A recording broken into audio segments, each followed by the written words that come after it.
보라, 내가 새 하늘과 새 땅을 창조하나니 이전 것은 기억되거나 마음에 생각나지 아니할 것이라. 너희는 내가 창조하는 것으로 말미암아 영원히 기뻐하며 즐거워할지니라.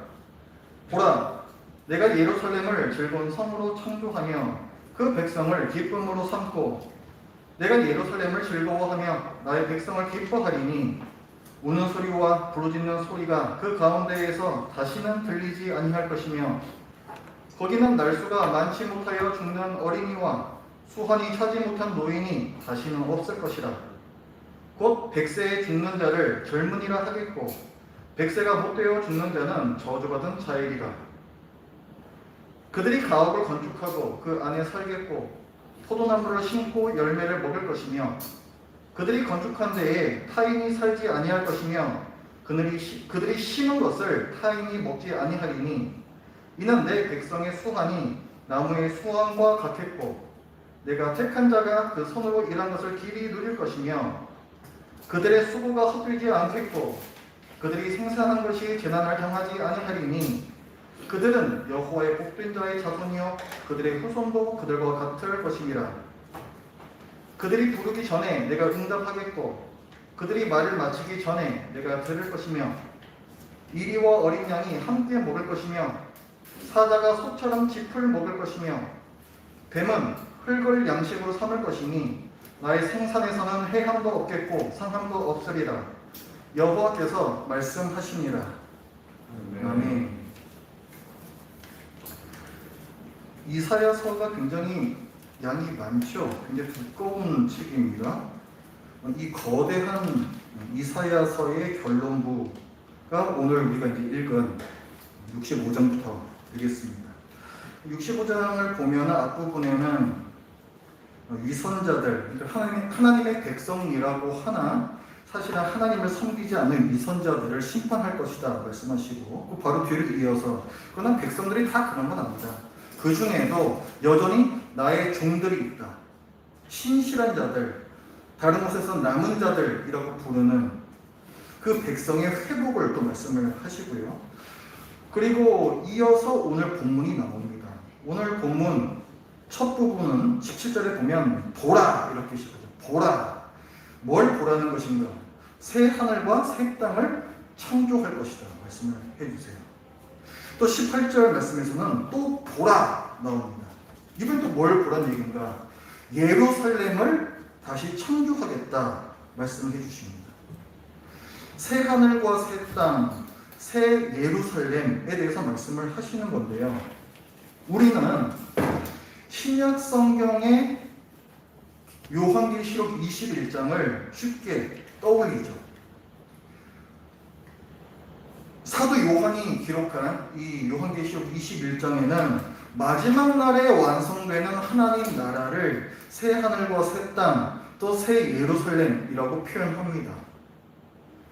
그래서 우리가 이사야서를 읽으면서 이 이사야서 지금 읽은 이 본문을 예수님께서 재림하실 때, 그러니까 이 세상의 마지막 날에 대한 예언으로 바로 받아들이기가 쉽습니다. 그런데 이렇게 구약을 읽으면서 신약으로 바로 점프를 하게 되면 본문의 의미를 사실 많이 놓치게 돼요. 그리고 이 본문이 굉장히 어색해집니다. 한번 생각을 해보십시오. 지금 이스라엘은 당장 멸망을 앞두고 있습니다. 그럼 이스라엘에게 먼 훗날에 있을 하나님 나라의 완성이 무슨 큰 의미가 있겠습니까? 그렇게 되면 오늘 본문은 이스라엘에게 굉장히 뜬금없는 말씀이 되고, 그럼 도대체 이스라엘은 뭐냐? 망하든 말든 이제 하나님께서 신경을 안 쓰시는 것이냐? 이렇게 질문을 하게 됩니다. 분명 이사야의 이 새 하늘과 새 땅 본문은 두 가지를 예언하고 있어요. 첫 번째는 이스라엘 백성이 나라가 망하고 포로로 끌려가지만 언젠간 다시 돌아올 것이고 예루살렘을 재건할 것이다. 이것을 말하는 한편 또 궁극적으로는 사도 요한이 얘기한 것처럼 마지막 날에 있을 하나님 나라의 완성에 대해서도 얘기를 합니다. 그러나 우리가 이사야서를 읽을 때에 이 궁극적인 의미로 바로 점프해서는 안 된다는 거예요. 우선 남유다가 멸망하여 백성이 바벨론의 포로로 끌려갈 것을 앞두고 하나님께서 주신 말씀으로 읽어야 합니다. 즉 이사야서의 오늘 본문 새 하늘과 새 땅, 새 예루살렘은 옛 땅으로 돌아와 예루살렘 성을 재건하는 회복에 대한 예언입니다. 따라서 오늘 본문은 지금 멸망을 앞두고 있는 이스라엘 백성에게 아주 큰 의미가 있는 말씀입니다. 이 사실에서 우리가 생각해야 할 또 하나의 포인트는 이사야서의 이런 본문을 읽으시면서 궁극적으로 완성될 하나님 나라, 예수님 재림하실 때 그 하나님 나라가 완성이 되잖아요. 그 하나님 나라가 실제로 이렇게 생겼다라고 문자적인 묘사로서 읽어서는 안 된다는 사실이에요. 그러면 이사야가 얘기하는 그 회복된 모습을 한번 살펴보겠습니다. 첫 번째는 기쁨과 즐거움이 넘치는 나라입니다. 17절부터 19절까지의 말씀을 보면 여기에 기쁘다, 즐겁다, 기쁨, 즐거움 이 단어가 계속 반복해서 나옵니다. 6번이 나와요. 그리고 영원한 기쁨과 즐거움에 대해서 얘기를 하고 19절 뒷부분에서는 이 백성이 다시는 슬픔과 억울함이 없다고 얘기를 합니다. 그러니까 지금 새 하늘과 새 땅의 창조, 그 18절에서 얘기를 하고 있고 또 19절에서도 새 예루살렘의 창조, 이렇게 창조라고까지 얘기하는 이유는 현재는 도저히 상상할 수 없는 세상이기 때문에 그렇습니다. 멸망을 앞두고 슬프고 절망한 남유다가 지금은 전혀 상상조차 할 수 없는 세상을 새 창조라고, 창조의 범인가는 사건이라고, 그들이 이 땅에 다시 돌아오는 그 사건을 그렇게 묘사를 하고 있는 거예요. 17절 말씀을 보면 이렇게 얘기를 하죠. 보라, 내가 새 하늘과 새 땅을 창조하나니 이전 것은 기억되거나 마음에 생각나지 않을 것이며, 이전 것이라면 그 당시에, 돌아올 당시의 이전 것, 그러니까 지금 이스라엘이 겪고 있는 현재입니다. 이 비참한 현실이 전혀 기억나지 않을 것이다. 자, 회복된 모습 두 번째는 평화의 나라예요. 20절 말씀을 보면 거기는 날수가 많지 못하여 죽는 어린이와 수완이 차지 못한 노인이 다시는 없을 것이다. 어린이도 단명하지 않고 노인도 단명하지 않습니다. 그러니까 장수한다고 얘기를 하고 있어요. 100세에 죽는 자를 젊은이라 하겠고 100세가 못 되어 죽는 자는 저주받은 자다. 우리가 이것을, 이 본문을 예수님 재림 때 완성될 하나님 나라라고 여기게 되면 이 말씀은 안 맞습니다. 완성될 하나님 나라에서는 죽음이 없다라고 성경 여러 군데에서 말씀을 하고 있거든요. 죽음은 없습니다. 그러니까 이거를 봐도 오늘의 이 이사야 본문이 마지막 날에 완성될 하나님 나라에 대한 문자적 묘사가 아니라는 것을 알 수가 있습니다. 100세가 일찍 죽는 것이다, 저주받은 것이다 라는 이 말은 문학적인 표현이에요. 전쟁 때문에, 지금 현실이죠. 전쟁 때문에 어린이고 어른이고 할 거 없이 단명합니다. 전쟁 안에서 죽는 거죠. 그런 남유다의 지금 현실과 대조시키는 표현이에요. 그런 회복이 있을 것이다. 또 회복된 모습 세 번째는 의의 나라예요. 21절부터 23절 말씀을 보면 내가 지은 집에 내가 산다, 또 내가 키운 포도를 내가 먹는다 라는 말씀입니다. 이거는 어떤 의미가 있겠습니까? 왜 내가 살 집을 내가 살지 못하는 걸까요? 왜 내가 키운 포도를 왜 내가 먹지 못하는 걸까요? 그렇죠. 전쟁이 났어요. 이방 민족이 쳐들어와서 그것을 다 빼앗아갔습니다. 그러니까 내가 키운 걸 내가 못 먹고 내가 지은 집에 내가 못 사는 거예요. 이방 나라의 침략, 약탈이라는 현재의 현실하고 대조되는 모습으로 묘사하고 있습니다.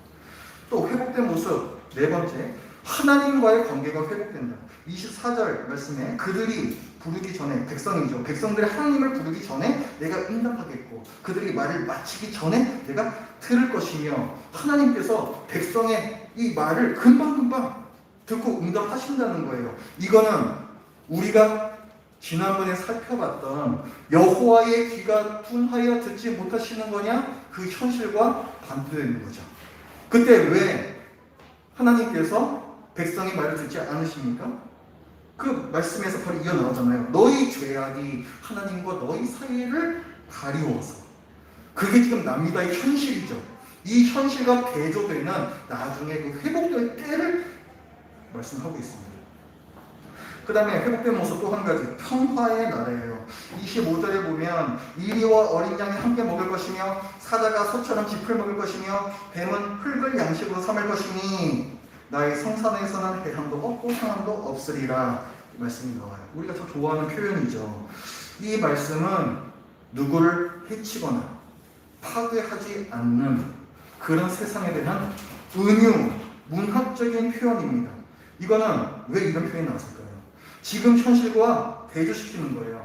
지금은 전쟁을 앞두고 있잖아요. 전쟁은 뭡니까? 극단적인 대립과 극단적인 폭력의 현장이에요. 그것과 대비되는 극단적인 평화의 상태를 문학적으로, 은유적으로 표현하고 있습니다.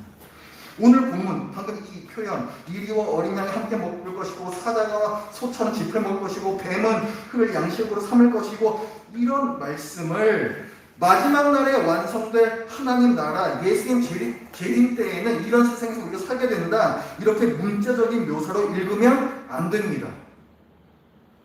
마지막 날에 완성될 하나님 나라가 정말 이런 모습일지 그건 알 수 없어요. 알 수 없습니다. 이럴 수도 있고 아닐 수도 있어요. 중요한 건 여기서의 이 말씀은 지금의 현실과 대조시키는 문학적인 표현이라는 거예요. 오늘 본문은 남유다에게 주신 앞으로 있을 회복의 말씀입니다. 참 가슴 뛰는 미래죠. 후에 과연 이사야 선지자의 예언대로 나라가 멸망합니다. 그리고 포로 생활, 바벨론에 끌려가서 포로 생활 70년을 해요. 그리고 이 70년 생활 끝에 또 다른 선지자, 예레미야 선지자가 예언한 또 그대로 70년 만에 예루살렘 옛 땅으로 돌아오게 됩니다. 옛 땅으로 귀환한 공동체의 심정이 어땠을까요? 이사야 선지자가 말했던 새 하늘과 새 땅, 새 예루살렘, 창조라고까지 말씀하셨던 새로운 세상을 기대하면서 가슴이 뛰었을 거예요. 그러나 그들이 체감한 현실은 가슴이 내려앉을 만큼 매우 실망스러웠습니다. 귀환 후에, 훗날 예루살렘으로 귀환한 후에 그들은 성전을 다시 짓습니다. 근데 그 성전 재건 현장을 에스라가 기록을 해요. 뭐라고 얘기하냐면은 3장 12절에 보면 제사장들과 레위 사람들과 나이 많은 족장들은 첫 성전을 보았으므로, 솔로몬 성전이죠. 이제 이 성전, 지금 다시 짓고 있는 성전, 그 기초가 놓임을 보고 대성통곡하였다 했습니다. 무슨 말입니까? 지금 이 성전은 너무 작고 초라한 거예요. 그런 성전이 지금 재건되고 있습니다. 이전 것은 기억되거나 마음에 생각나지 아니할 것이라 이사야 선지자는 그렇게 예언했으나, 그러나 그때 돌아온 사람들은 뭘 생각했다는 거예요? 솔로몬 성전 이전 것을 생각했다는 것입니다. 이거는 기대했던 새 예루살렘이 아니죠. 게다가 완전한 독립도 아니었습니다. 옛 땅으로 돌아왔다 뿐이지 여전히 페르시아의 지배를 받고 있습니다. 유대인들의 왕은 유대인 왕이 아니라 여전히 페르시아 왕이었습니다. 암울하고 슬픈 시절이 여전히 계속되고 있습니다. 이게 과연 영원한 기쁨과 즐거움이 넘치는 새 하늘과 새 땅인가? 이게 과연 의와 평화의 나라인가? 예루살렘으로 돌아온 이것이 바로 정말로 창조에 버금가는 사건이라고 할 수가 있는가? 예루살렘으로 돌아온 공동체는 결론을 내려요. 아니다. 이거는 아니다. 그들은 예루살렘으로 돌아온 것이 선지자 예언의 완전한 성취가 아니라는 것을 알게 됩니다. 그리고 그들은 다시금 이사야 예언의 진정한 성취를 바라보게 되었습니다. 그러면 예루살렘에 귀환한 현재에 대한 설명이 필요하겠죠.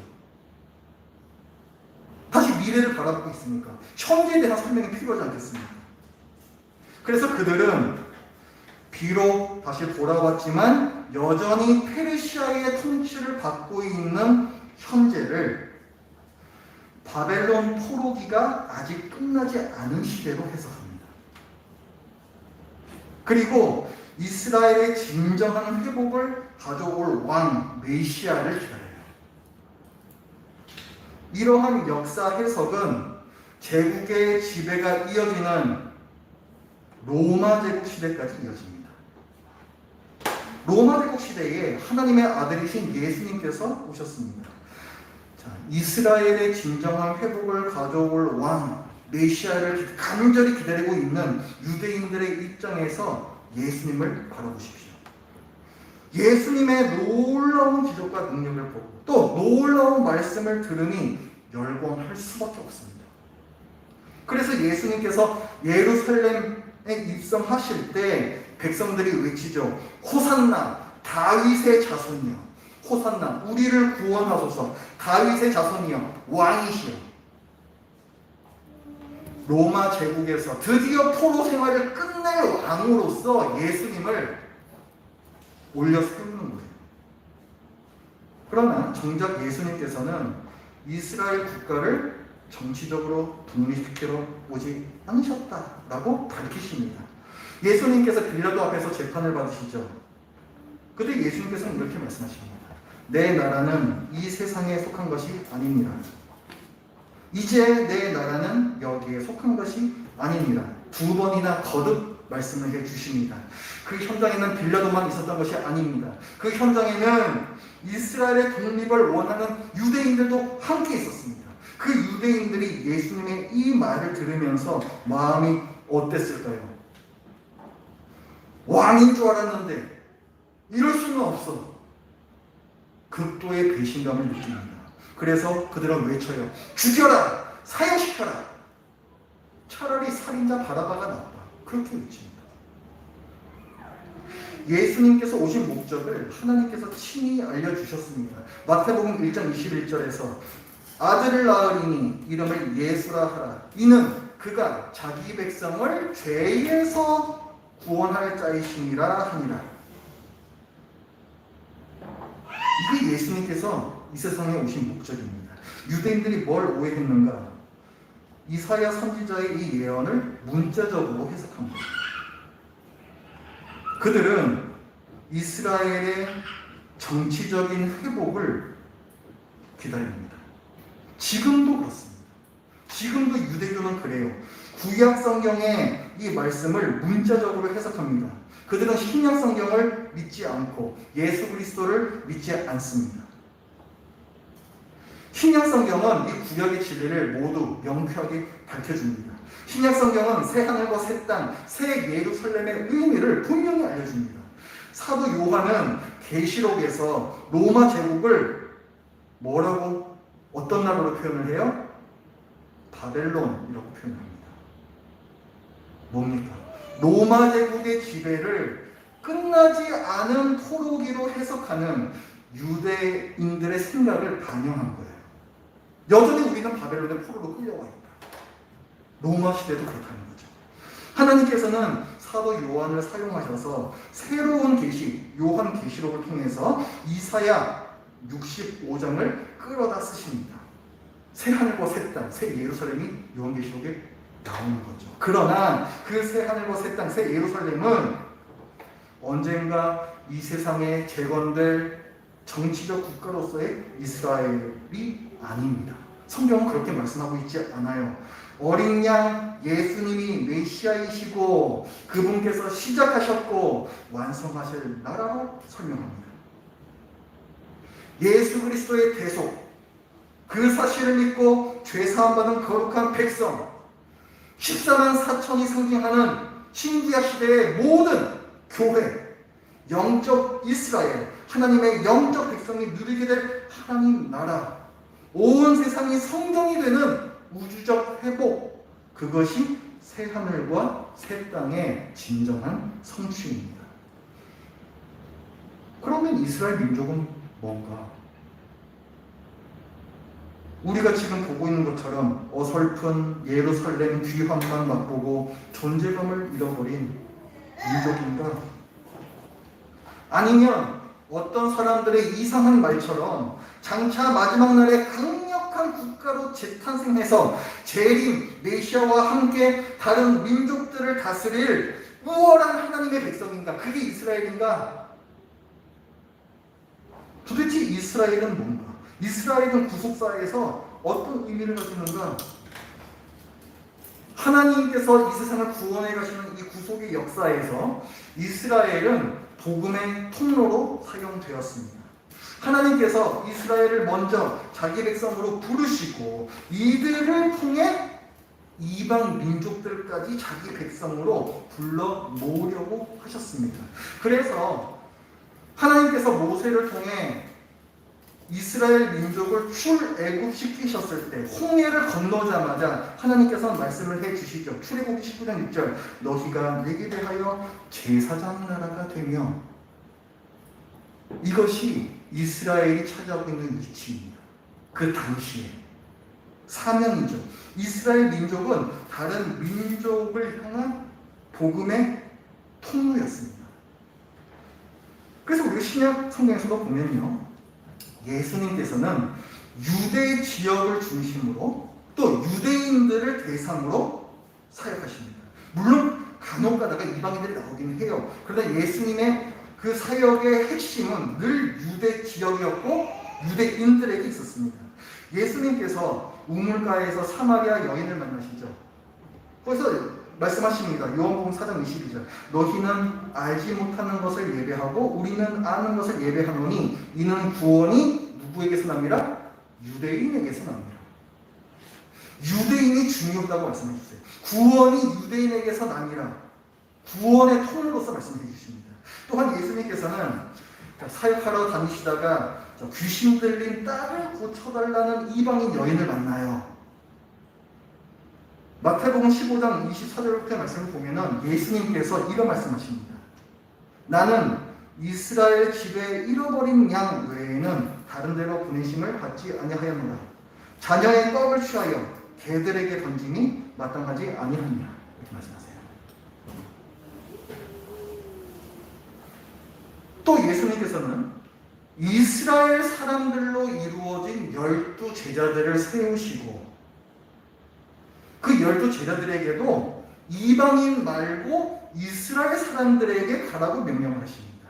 마태복음 10장 5절부터의 말씀. 예수께서 이 12를 내보내시며 명하여 이르시되 이방인의 길로도 가지 말고 사마리아인의 고래도 들어가지 말고 오히려 이스라엘 집에 잃어버린 양에게로 가라. 예수님께서 부활하신 후 승천하실 때에 제자들에게 마지막으로 주시는 말씀이죠. 사도행전 1장 8절 오직 성령이 너희에게 임하시면 너희가 권능을 받고 순서가 나와요. 예루살렘과 온 유대와 사마리아와 땅끝까지 이르러 내 주님이 되리라 하십니다. 예루살렘부터 출발합니다. 유대 지역에서 출발해요. 그러니까 이것은 구약부터 신약까지 이어져 내려오는 유대인들의 위치를 보여주는 것입니다. 그 당시에 하나님께서는 유대인들을 사용하셔서 이스라엘을 사용하셔서 이방인들에게 복음을 전하셨던 거예요.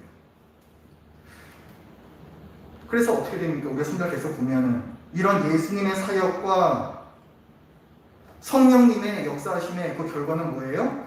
유대인들로 이루어진 사도들 그리고 유대인들을 중심으로 신약 시대의 교회가 세워집니다. 이게 예루살렘 교회죠. 예루살렘에 처음에 세워져요, 교회도. 그 이후에 핍박을 받은 유대인들이 흩어져서 안디옥 지역으로서 또 교회를 세웁니다. 그게 안디옥 교회죠.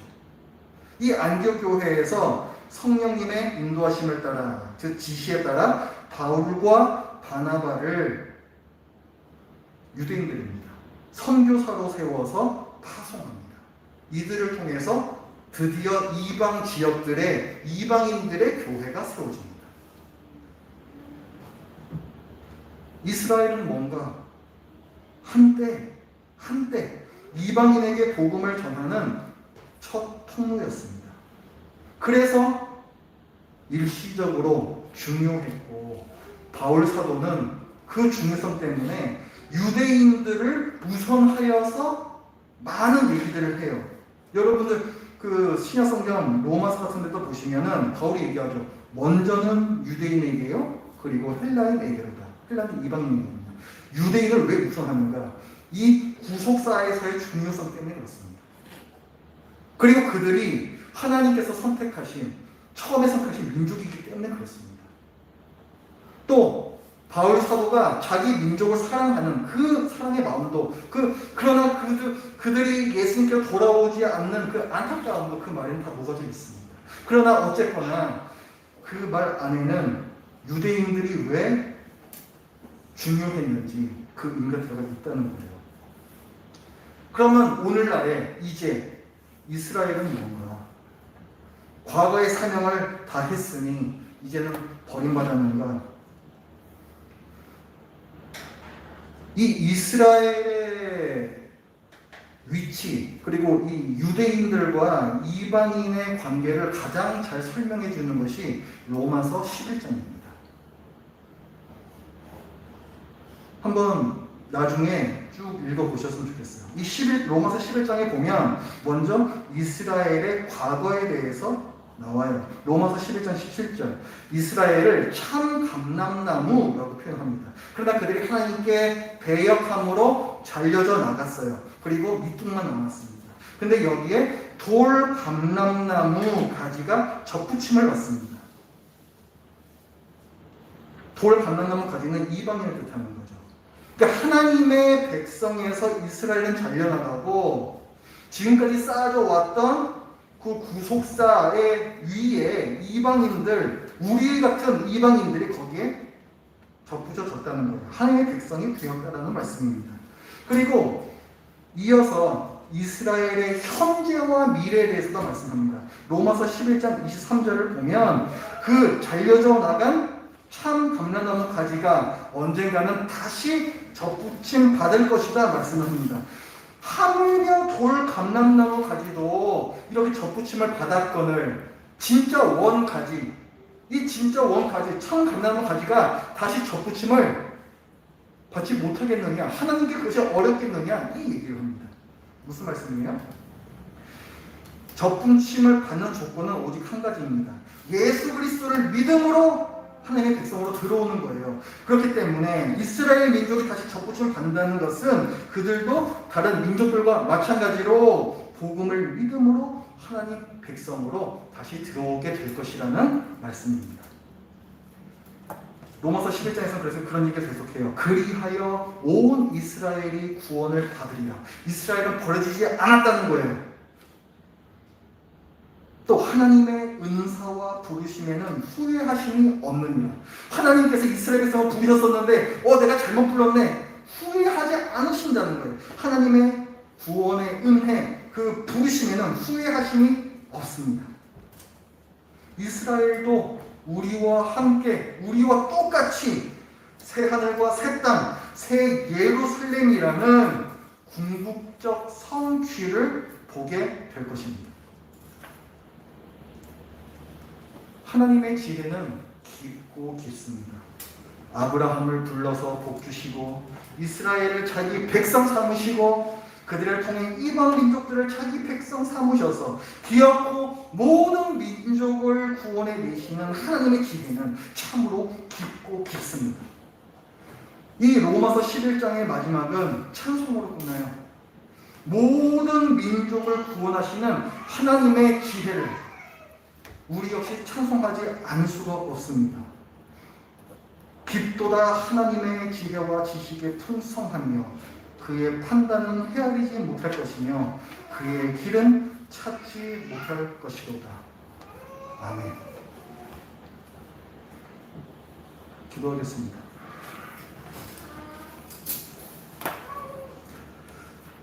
하나님 아버지, 멸망을 앞두고 있는 이스라엘 백성에게 새 하늘과 새 땅, 그들이 다시금 예루살렘에 돌아올 것을 말씀해 주시고 또한 그것을 더 넘어서 모든 민족을 부르실, 온 세상을 바꿔버리실 이 새 천도에 대해서 성경을 통해 저희들에게 미리 알려주시니 참 감사합니다. 하나님 아버지, 하나님께서 우리는 전혀 생각할 수 없었던 높고 또 깊은 그 지혜로 저를 구원하셨고 또 이 세상의 모든 민족을 구원해 가시니 하나님의 지혜를 찬양합니다. 저희의 짧은 지혜로 하나님의 지혜를 속단하지 않도록 하여 주시고 저희들 늘 겸손하게 그리고 늘 인내함으로 하나님의 구원을 이루어 가심을 저희들 바라보며 또한 이제는 하나님께서 저희를 복음을 전하시는 통로 삼으셨으니 또 그 역할을 감당하는 저희가 되게 하여 주시옵소서. 예수님의 이름으로 기도드립니다. 아멘.